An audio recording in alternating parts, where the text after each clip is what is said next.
If you know how to host a great dinner party, you're probably one of the coolest people in your group. Part 5, Post-Luxury Behavioral Status Symbols. Today, creating community. I saw this fantastic video last year about why there's an oversupply of DJs in London. This guy laid out a thesis for why people feel they don't have the right to exist in spaces anymore. They need to feel like they're a producer of culture rather than just a passive consumer.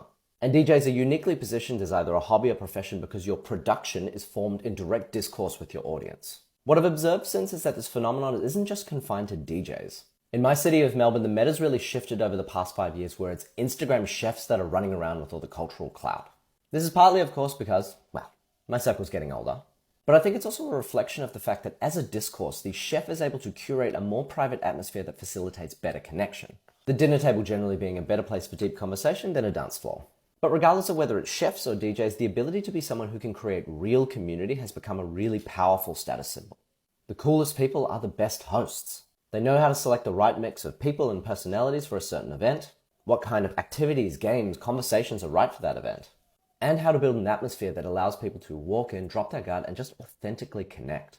In an era where community is so sorely lacking, with only 4% of Americans hanging out on an average weekend, there is no greater luxury than to spend your Saturday night with a great group of friends with great food and great conversation. Brands talk an awful lot about community, but do they understand what that really means in an era where your follower count doesn't really matter anymore?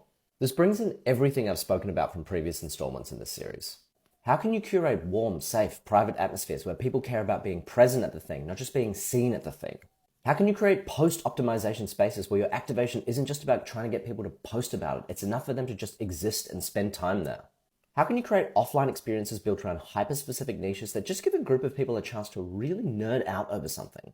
Because if your community can be switched off at the press of a button, you don't really have a community, you just have customers. And a reminder, if you go across to my Substack, there is a free longer form article, an additional reading list, and a set of reflective questions, so you can think about how this concept applies in your life.